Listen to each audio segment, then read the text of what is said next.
Next chapter, differentiation. Now, in calculus, we will be working with many types of functions, and one of the major things we'll be interested in is how these functions change. The ideas here are very intuitive, and you may actually have come across them already, but unknowingly. Looking at a graph of a function, we will see some places it increases and in other places it decreases. Knowing how a function increases or decreases tells us about the behavior of the function, but it's still not sufficient for other uses. In mathematics, differentiation is the transformation of a function into its derivative. The derivative of a function for a particular value is a measure of either the rate at which the function is changing at that value or the gradient of the function at that point. Here are two functions that are both increasing, but one is increasing more rapidly, and that's because it looks steeper. But how steep is it, and why does it increase more? We need a way to describe how rapidly the function is increasing or decreasing. If these two functions were straight lines, it would be a lot easier. When working with lines, we can use slope or gradient to describe how quickly a line is increasing or decreasing. By taking change in y divided by change in x, we can describe the increase by giving these ratios of numbers. So the graph on the right is increasing more because it has a larger slope. How about our functions? They are not straight lines, and so we can't use slope to describe how they are changing. The way to do this is our first subtopic: average and instantaneous rate of change. Now, when it comes to instantaneous rate of change of a function, the goal is to describe how a function is changing. The difference between instantaneous and average change is that we want to describe the change using only one point and not 2 points. The problem is, when we want to describe the rate of change of a function, we often need 2 points. This is so that we can record both the change in the y direction and the x direction. If we are at a single point, it doesn't seem like we are changing in either direction. If you use the formula on a single point, this will give us 0, which is really not useful in describing change. But there is a way of finding the rate of change at a single point. In fact, we use the average change, but in a different way. To approximate the change at a single point, we begin by choosing the point along with another point. This makes it 2 points.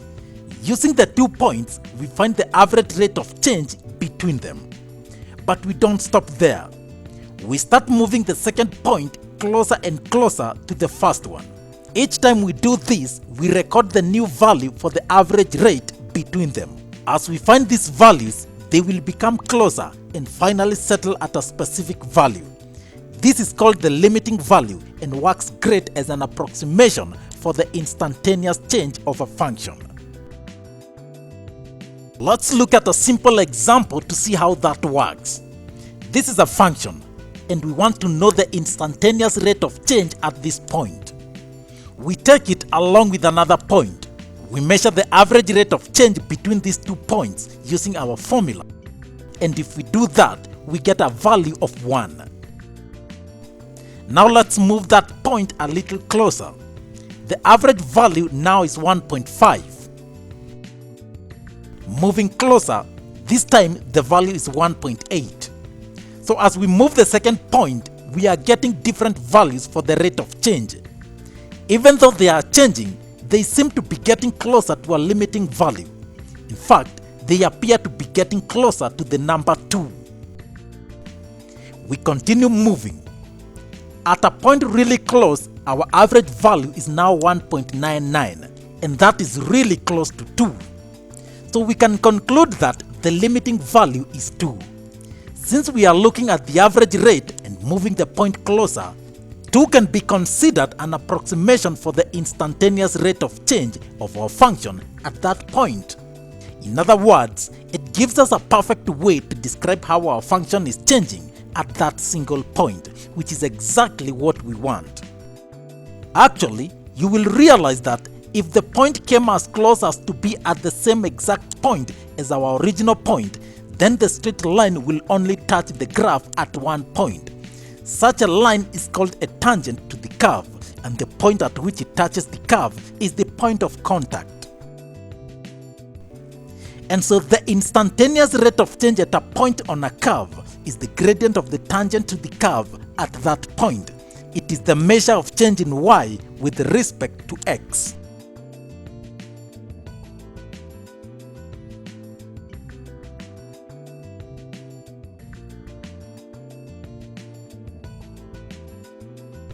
The gradient function of y is equal to x raised to power n. So to find the gradient of a straight line, we have change in y over change in x.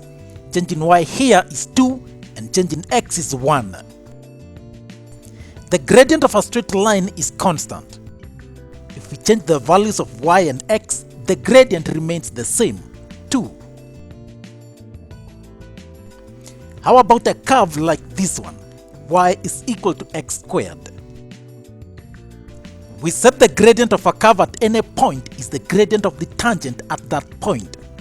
So here's a tangent to the curve at the point x is equal to 1. We can move the tangent to several points on the curve and you will notice the gradient is changing. It is not constant for a curve, but is different for different values of x. So if you wanted to know the gradient of a curve at a point, do you always have to draw the tangent?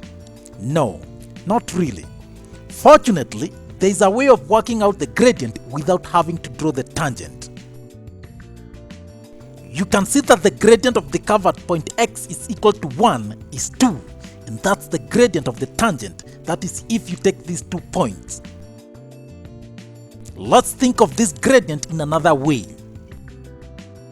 If you get another point, say x is equal to 2, and connect them with a straight line, you will get a line with a gradient of 3. If you move this point closer to this other point, the gradient of its line gets closer and closer to our gradient 2. If we zoom in on this point and continue moving the second point closer and closer, that red line is getting closer to the tangent line, the blue line. If we zoom back out, we now see the gradient is really close to that of the tangent. So let's see if we can come up with a general argument. We have this curve y is equal to x squared, and down here we choose a point A. Let's say it's x units from the origin on the x-axis. The coordinates of A will be xy. But then in this curve, y is equal to x squared. So we can replace y in that coordinate with x squared. So the coordinates of point A will be x squared. That's just replacing y with x squared. Hope you can see that. Now we introduce a small change in the x-axis. Let's say we move h units on the x-axis. H is very small, almost 0 but not quite. We call it a small change. So our new point will have the x coordinate as x plus h. What will be the corresponding y coordinate on the graph? We move up the graph, let's call this point B and try and get the coordinate. The x coordinate is x plus h, that we already know. How about y? The curve has equation y is equal to x squared. So for every value of x, to get the corresponding value of y, we square the x value. So we shall have x plus h squared. And so the coordinates of point B is x plus h squared. We join the 2 points and then get the gradient of the straight line. Gradient is change in y over change in x, y2 minus y1 over x2 minus x1. In this case, we subtract the coordinates of B minus those of A. We shall have x plus h squared, that is y2, minus x squared, that is y1, over x plus h minus x. If we expand the numerator, we shall have x squared plus 2hx plus h squared minus x squared over x plus h minus x. In the numerator, x squared minus x squared will give us 0. In the denominator, x minus x is 0. So we remain with 2hx plus h squared over h. We factorize h in the numerator, and we shall have h into 2x plus h over h. And the h will cancel out, and we get 2x plus h. Now, as point B comes closer and closer to point A as we did, h becomes smaller and smaller. That is, it approaches 0. It is so small we can ignore it and replace it with 0. So we have 2x plus h becoming 2x. This is called the gradient function of the curve y is equal to x squared.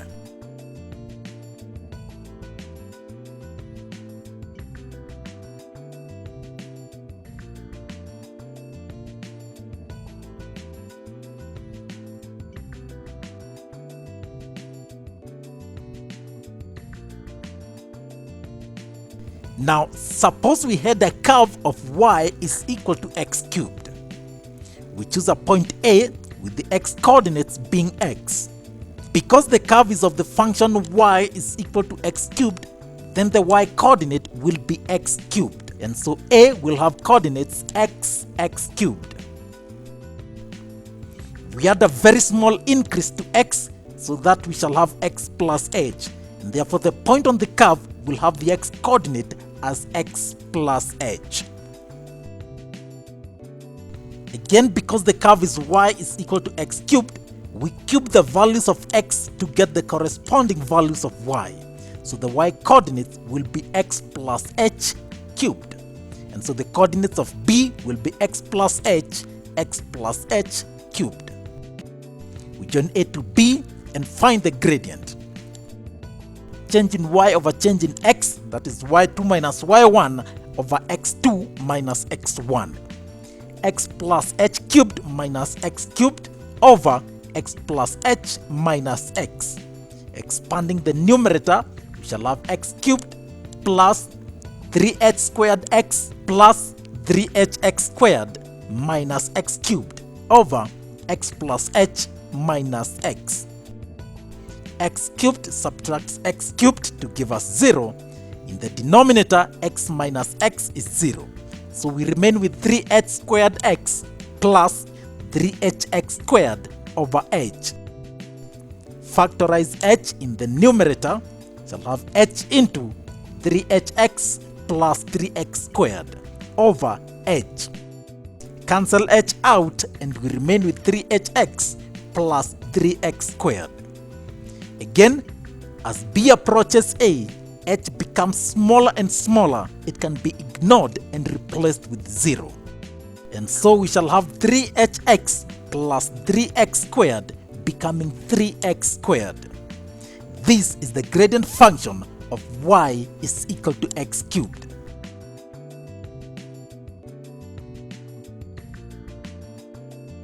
If you keep increasing the power of x to say y is equal to x raised to power 4, you will have the gradient function of 4x to power 3. Y is equal to x raised to power 5, you shall have 5x raised to power 4. Y is equal to x raised to power 6, you shall have 6x raised to power 5. Y is equal to x raised to power 7, you shall have the gradient function 7x raised to power 6. If you look at the gradient functions, they show some familiar trends.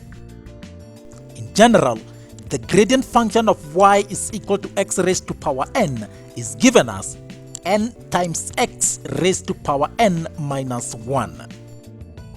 And so the gradient function of y is equal to x raised to power 10 will be 10x raised to power 9.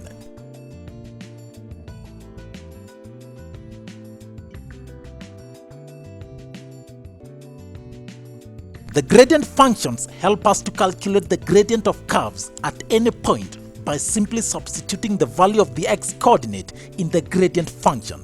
The y coordinate is not important. For example, find the gradient of the curve y is equal to x to power 4 at 0.35. First, find the gradient function of y is equal to x raised to power 4, and that will be 4x raised to power 3. The x coordinate of the point is 3, so we substitute x in the gradient function, and we shall have 4 times 3 raised to power 3, giving us 108.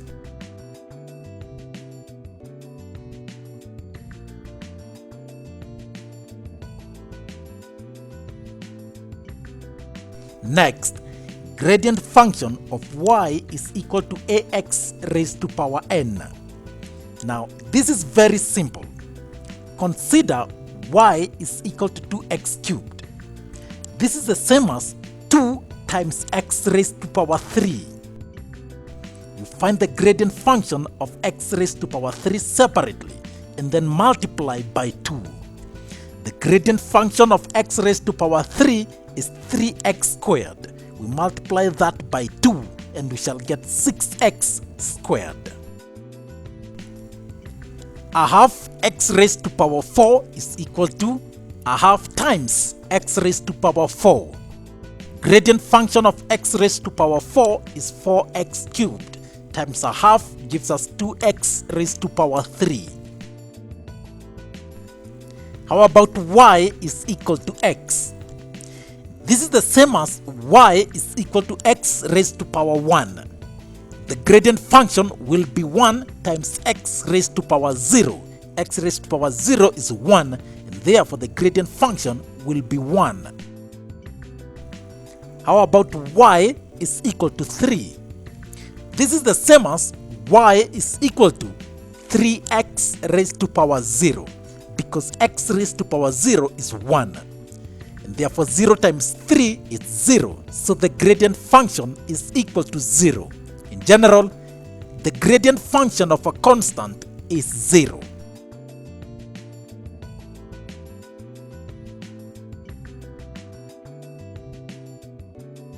Next, the derivative of a polynomial. Now, a polynomial is simply an expression with terms that have different powers of x. For example, 2x cubed plus 4x squared minus 2x plus 5 is a polynomial. To obtain the gradient function, we simply get the gradient function of each term separately and then retain the signs. So in our case, the gradient function of 2x cubed will be 6x squared plus gradient function of 4x squared will be 8x minus the gradient function of 2x is 2, the gradient function of 5 is 0, and so we shall have 6x squared plus 8x minus 2. 4x minus 3x cubed plus a half x raised to power 4. Gradient function of 4x is 4 minus gradient function of 3x cubed is 9x squared plus gradient function of a half x to power 4 is 2x cubed. Simple as that. When the function contains a numerator and a denominator, it is good to factorize first. For example, x cubed minus 25x over x plus 5. If we factorize the numerator, we shall have x into x squared minus 25 over x plus 5. X squared minus 25 is a difference of two squares that can be written as x squared minus 5 squared. The difference of two squares is the product of the sum and the difference. So x squared minus 5 squared is the same as x plus 5 times x minus 5. And now we multiply by x over x plus 5. So x plus 5 will cancel out and we remain with x squared minus 5x. And so the gradient function of that will be 2x minus 5.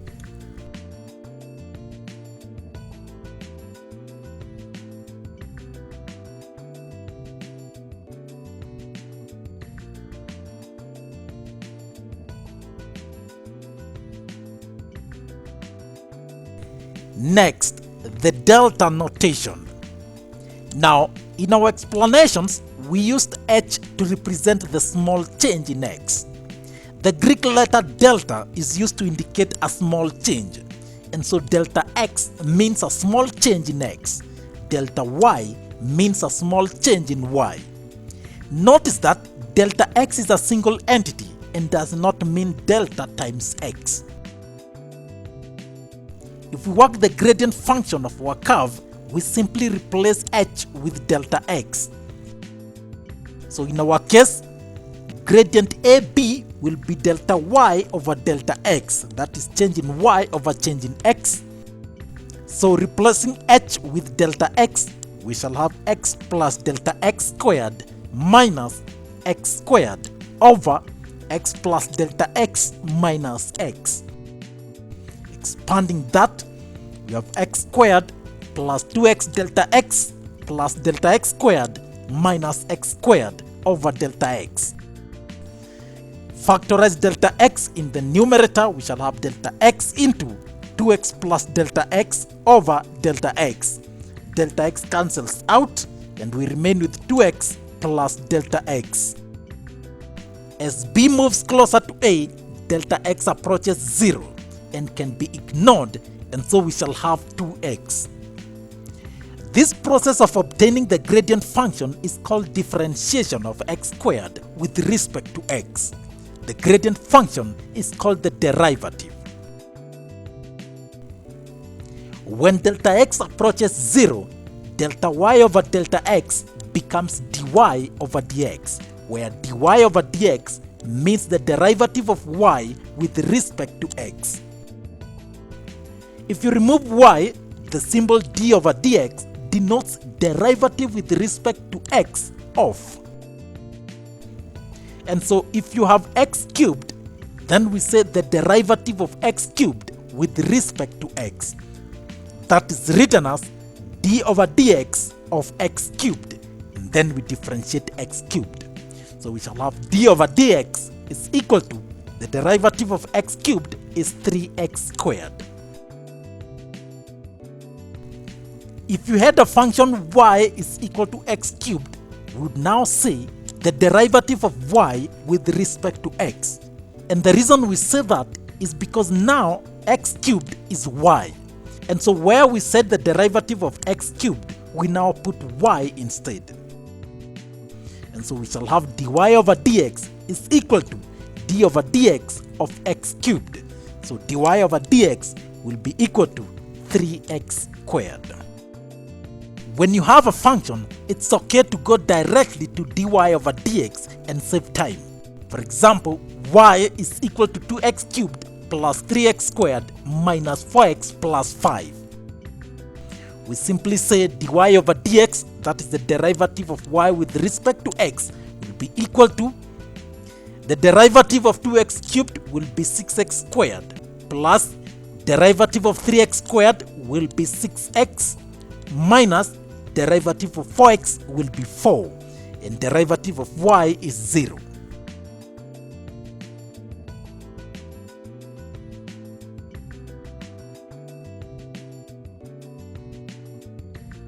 For example, find the gradient of the curve y is equal to x squared plus 5x minus 7 at point x is equal to 2. In such cases, we've seen that you find the gradient function, that is differentiate, and just substitute the value of x in the gradient function. And so dy over dx will be equal to, the derivative of that function will be 2x plus 5. We have x is equal to 2, so we just substitute x in the gradient function. 2 times 2 plus 5 will give us 9. And so the gradient of the curve y is equal to x squared plus 5x minus 7 at point x is equal to 2 is 9. Sometimes the examiner may give you the y coordinate and ask you to find the gradient. You must remember in the gradient function only the x coordinate is useful. So before differentiating, you must find the corresponding x coordinate from the equation of the curve and not from the gradient function. For example, find the gradient of the curve y is equal to x squared plus x minus 6 when y is equal to 0. So we find the x coordinate at the point y is equal to 0. This is a quadratic graph, and so we expect two values of x. Substitute y with 0, we shall have x squared plus x minus 6 is equal to 0. I've just shifted y. We solve the quadratic equation. That will give us x squared plus 3x minus 2x minus 6 is equal to 0. Factorize x into x plus 3 minus 2 into x plus 3 is 0. Collect the terms. X minus 2 times x plus 3 is equal to 0. So we shall find x is equal to 2 and x is equal to minus 3. Gradient function dy over dx is equal to, the gradient function of that will be 2x plus 1. By now you know how to do it. Substitute the first value of x2. 2 times 2 plus 1 is equal to 5. And so the gradient of the curve y is equal to x squared plus x minus 6 when x is 2 is 5. Substitute now negative 3. 2 times minus 3 plus 1 will give us minus 5.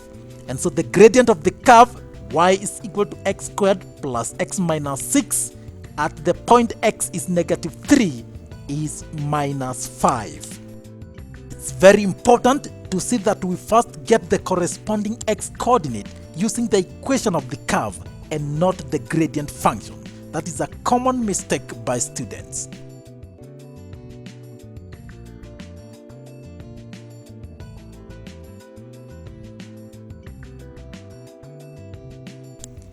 Now, suppose we have the equation of the curve and the gradient, and you are supposed to find the coordinates.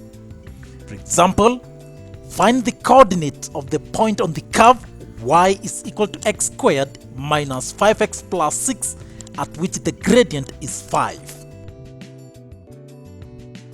In this case, what we do is simply find the gradient function. We equate it to the gradient and solve for x. From there, we find the corresponding value of y. And so dy over dx will be equal to 2x minus 5. We know the gradient is 5, and so we equate that to the gradient function. 2x minus 5 is equal to 5. 2x is 10, x is 5. And so we know at the point where gradient is 5, the x coordinate is 5. Now we find the corresponding value of y at that point where x is 5. Notice that dy over dx is what is 2x minus 5. It is not y. Y is equal to x squared minus 5x plus 6. So to get the corresponding value of y, we substitute the value of x into the equation that contains y. So we shall have y is equal to 5 squared minus 5 times 5 plus 6. Y is equal to 25 minus 25 plus 6, and y is equal to 6. So the coordinate of that point will be 5, 6. X is 5 and y is 6.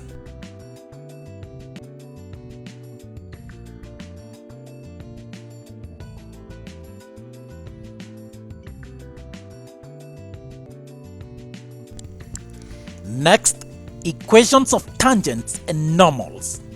Now, the tangents and the normals are straight lines, and so their equations are in the form y is equal to mx plus c, the equations of straight lines. We know what a tangent is by now.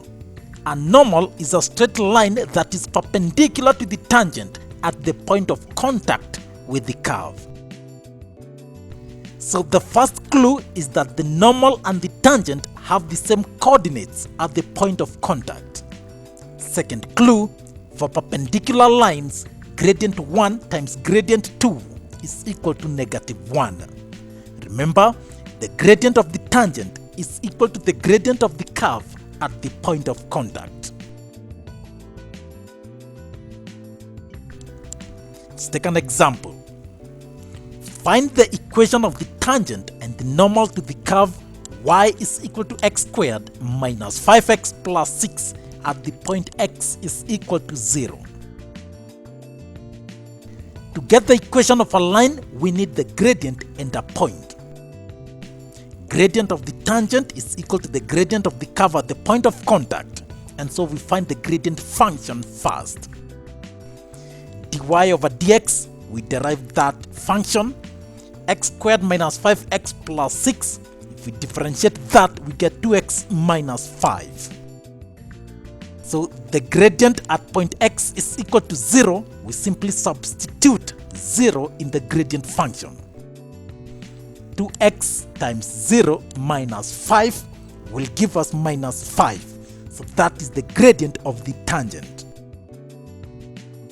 Now we know the x coordinate is 0. So we need to find the corresponding value of y at that point where x is 0 using the equation of the curve y is equal to x squared minus 5x plus 6.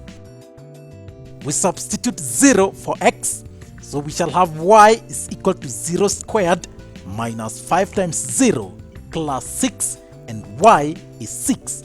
So the point of contact is 0, 6. Equation of the tangent. Now we have the gradient and a point. Gradient is negative 5 and the point is 0, 6. Now we find the equation of the straight line. We find an arbitrary point xy, and then we do y2 minus y1 over x2 minus x1 and equate that to the gradient. So y minus 6 over x minus 0 is equal to negative 5 over 1. Cross multiplication, y minus 6 is equal to minus 5x. Y is equal to minus 5x plus 6. That is the equation of the tangent to the curve at the point x is equal to 0 or at point 0, 6. Equation of the normal. We have a point 0, 6. We said the normal and the tangent have a common point at the point of contact. Gradient 1 times gradient 2 is equal to negative 1. Gradient 1 we have is negative 5, so gradient 2 must be 1 over 5. Arbitrary point xy and our point 0, 6, equate that to the gradient. Y minus 6 over x minus 0 is equal to 1 over 5. Cross multiplication, 5y minus 30 is equal to x. 5y is equal to x plus 30. Y is equal to 1 over 5x plus 6. That is the equation of the normal to the curve at that point 0, 6.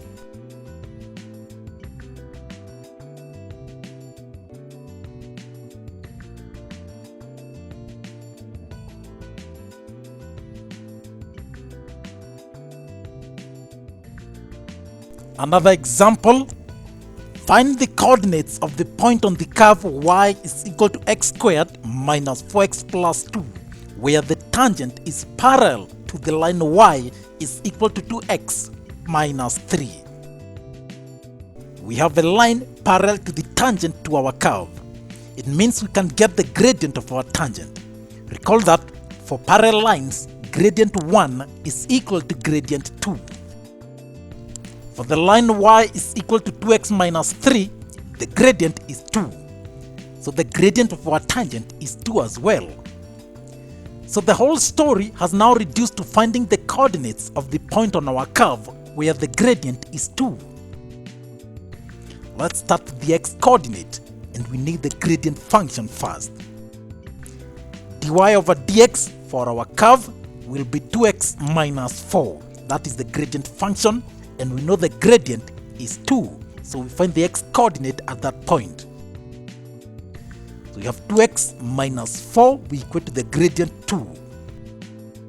2x is equal to 6, x is equal to 3. So the x coordinate at the point where the gradient is 2, we have found to be 3. Now we find the y coordinate. We substitute 3 for x in the equation of the curve. Y is equal to 3 squared minus 4 times 3 plus 2. That gives us y is equal to -1. And so the point is 3, -1.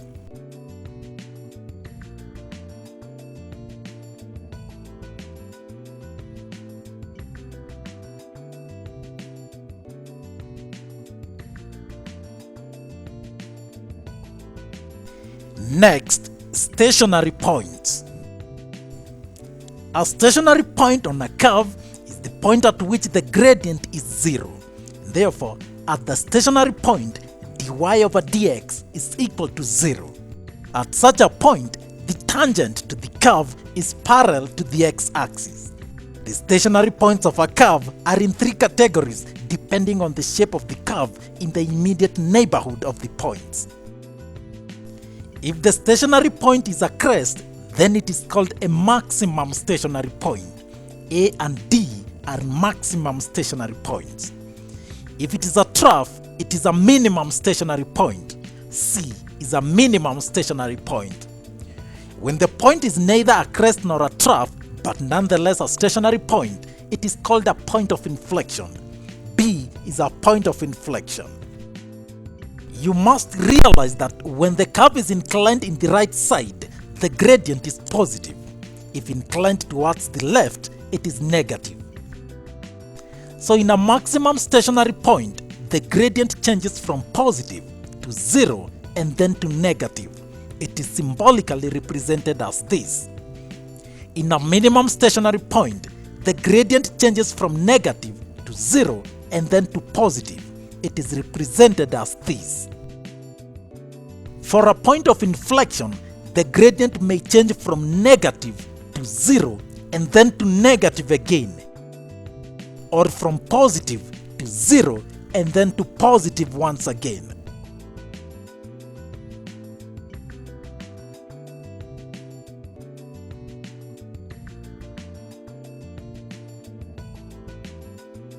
Let's take an example. Find the coordinates of the stationary point on the curve y is equal to x squared minus 4x. We now know that at a stationary point, dy over dx is equal to 0. So we find dy over dx and equate it to 0, and then we solve for x. After that, we find the corresponding value of y. So dy over dx for our case will be 2x minus 4. We equate that to 0. 2x minus 4 is equal to 0. 2x is equal to 4 and x is equal to 2. Now we substitute that in the equation of the curve to get the y coordinate. Y is equal to 2 squared minus 4 times 2. That gives us y is equal to minus 4, and so the stationary point is 2 minus 4. But now, the calculation tells us the stationary point, but does not tell us if it is minimum, maximum, or even a point of inflection. To know the nature of the stationary point, we test the gradient of the neighboring points left and right. That way, we will know how the gradient changes. We have the x-coordinate of 2. We test the gradient for x is equal to 1 and x is equal to 3. That is the neighborhood of x is equal to 2. For x is equal to 1, we have dy over dx is equal to 2x minus 4. When x is 1, gradient will be 2 times 1 minus 4, and that is minus 2. The gradient to the left is negative. Gradient at the stationary point, that is x is equal to 2, is 0. When x is equal to 3, the gradient will be, substitute 3 into the gradient function. 2 times 3 minus 4 gives us 2. So the gradient to the right is positive. The gradient changes from negative to 0 and then to positive. So that looks like this. It is a minimum stationary point.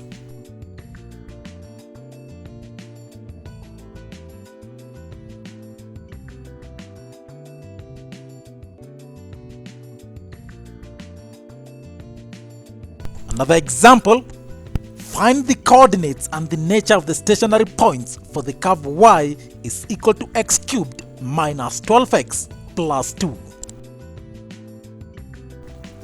We get the gradient function and equate it to 0. dy over dx is equal to, that will give us 3x squared minus 12. The stationary point dy over dx will be 0. So we have 3x squared minus 12 is equal to 0. We divide everything by 3 and we shall get x squared minus 4 is equal to 0. X squared is 4 and x is plus or minus 2. So we have two stationary points. X is equal to 2 and x is equal to minus 2. Let's first find the y coordinates. So for x is equal to 2, what will be y? We substitute y is equal to 2 cubed minus 12 times 2 plus 2, and that gives us minus 14. So that stationary point has coordinates 2 minus 14. Let's call it A. When x is negative 2, what will be the y coordinate? Substitute y is equal to minus 2 cubed minus 12 times minus 2 plus 2 will give us 18.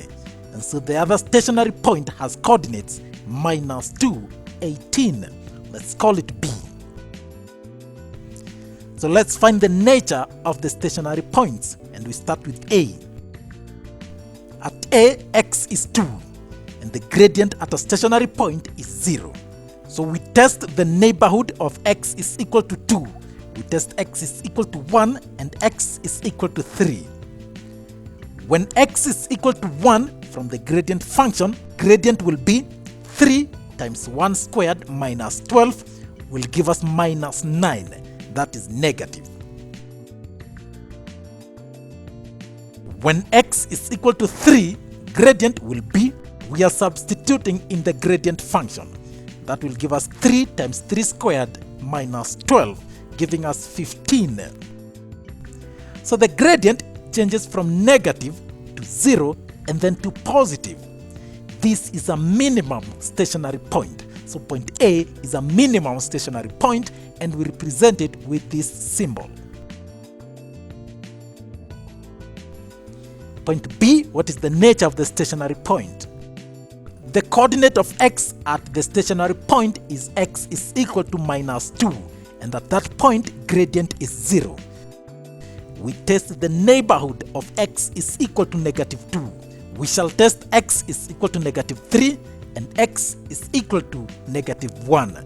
Notice that x is equal to negative 3 is on the left.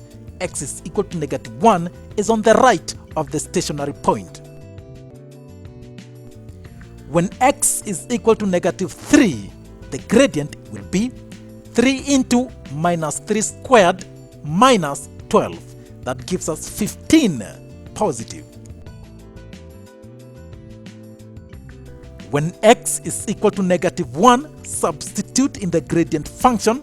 That will give us 3 into minus 1 squared minus 12. That will give us minus 9, negative.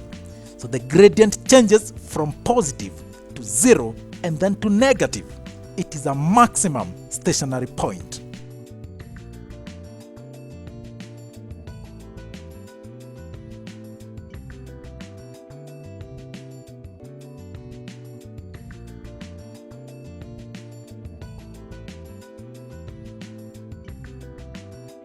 Next, sketching curves. A sketch represents the general view of the actual curve. In sketching curves, we are only interested in the general shape and features. We need the x and y intercepts and the coordinates and nature of the stationary points. For example, sketch the curve y is equal to x squared plus x minus 6. We first get the intercepts. Start with the y-intercept. The y-intercept occurs when x is equal to 0. So we substitute x with 0 in the equation of the curve to find the corresponding value of y. So y is equal to 0 squared plus 0 minus 6. that gives us minus 6. So the y-intercept is at 0, negative 6. X-intercept, the x-intercept occurs when y is equal to 0. So we substitute 0 in place of y and solve for x. This is a quadratic function and we expect two values of x. X squared plus x minus 6 is equal to 0. Find two numbers such that when you multiply them, you get negative 6, and when you add them, you get positive 1. Those numbers are 3 and negative 2. Rewrite that. X squared plus 3x minus 2x minus 6 is equal to 0. Factorize x into x plus 3 minus 2 into x plus 3 is equal to 0. X minus 2 times x plus 3 is equal to 0. If you find that, you get x is equal to 2 and x is equal to minus 3. So x-intercepts, that is 2, 0 and negative 3, 0.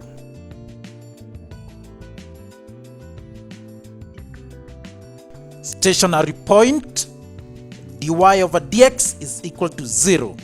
So the gradient function for that will be 2x plus 1.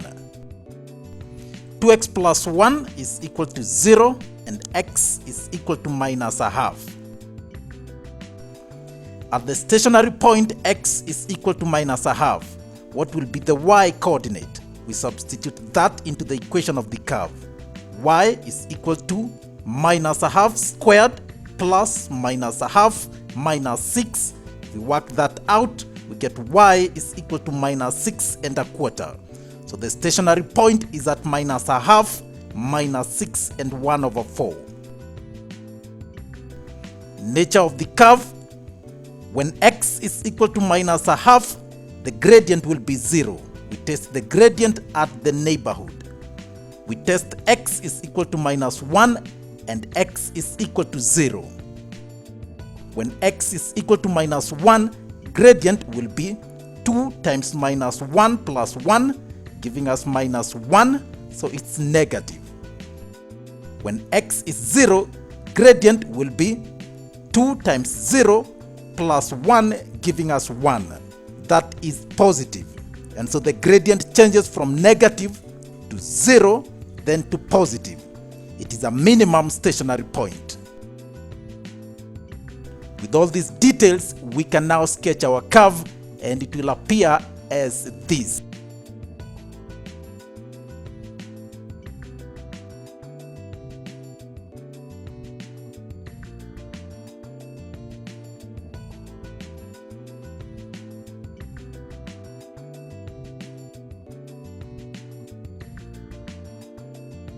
Lastly, differentiation kinematics. Now, differentiation can be used to determine and solve equations for distance, velocity, and acceleration. These quantities are called kinematics when the force causing them is ignored. We start with velocity. Consider a moving body such that its distance s meters after time t seconds is given by the equation s is equal to 5t plus 10. If you plot the graph of distance against time for this equation, it will be a straight line. In Form 2, we saw that the gradient of a distance time graph gives the velocity of the body. For this equation, s is equal to 5t plus 10. If you relate it with y is equal to mx plus c, the gradient will be 5. Suppose we differentiated the equation instead. We differentiate distance with respect to time, ds over dt, it will give us 5, the same gradient. In general, in kinematics, when we differentiate the expression for distance, we obtain the velocity function. For example, the distance s covered by a body in time t seconds is given by s is equal to 3t squared plus 4t minus 5. Find the velocity of the body after 4 seconds. We obtain the velocity function by differentiating the distance function. So v, the velocity, is equal to ds over dt, and that will give us 6t plus 4. What is v at t is equal to 4 seconds? We simply substitute that. V is equal to 6 times 4 plus 4, and that is equal to 28 meters per second.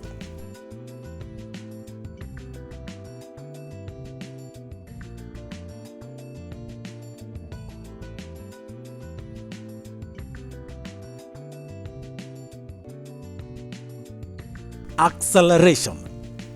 Acceleration is the rate of change of velocity. Again, we know that the gradient of a velocity time graph gives us the acceleration. To obtain the acceleration function, we differentiate the velocity function. And so acceleration is equal to dv over dt. For example, a body moves in a straight line such that its distance s in meters after time t seconds is given by s is equal to 2t cubed plus 4t squared minus 4t.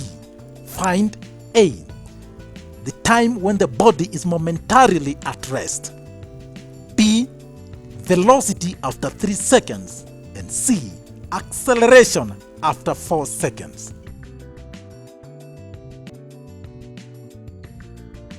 In the solution, A, when the body is at rest, it means the velocity is 0. So we get the velocity function first. V, velocity, is equal to ds over dt, which is equal to, when we differentiate that, 3t squared plus 4t minus 4. We equate that to 0. 3t squared plus 4t minus 4 is equal to 0. Two numbers, when you add, you get 4. When you multiply, you get minus 12. Those numbers are minus 6 and 2. We rewrite that 3t squared plus 6t minus 2t minus 4 is equal to 0. Factorize 3t into t plus 2 minus 2 into t plus 2 is equal to 0. 3t minus 2 times t plus 2 is equal to 0. 3t minus 2 is equal to 0. We'll find t will be equal to 2 over 3 seconds. For the other one, t plus 2 is equal to 0 and t is equal to minus 2. That is not possible because time cannot be negative, so we ignore that.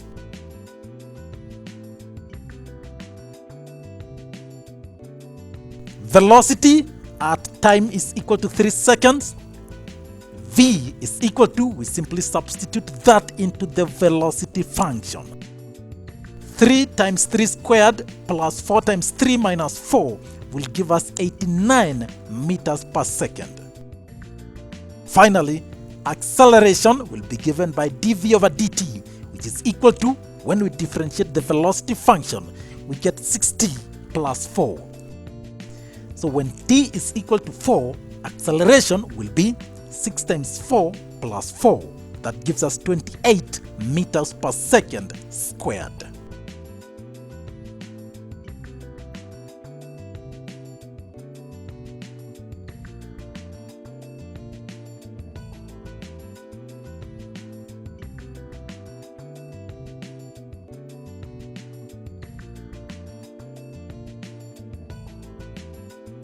And so you can go on and learn math. You may need tutorials, you may need tutors, etc., to get your foundation solid so that you can build the next course on it. But math is not so complicated that most people can't learn high school math and certainly the introductory courses in university. If you want to go on and major in math or do honors in math or do a career in math, you really do need to be good at it. But I think too many people stop out too soon because they've had bad experiences. I think math teachers have a lot of responsibility for that. We haven't taught it so well. We haven't provided the resources that people need. And so I think if you need help, you need to get it, and you need to get it early, and you need to work at it.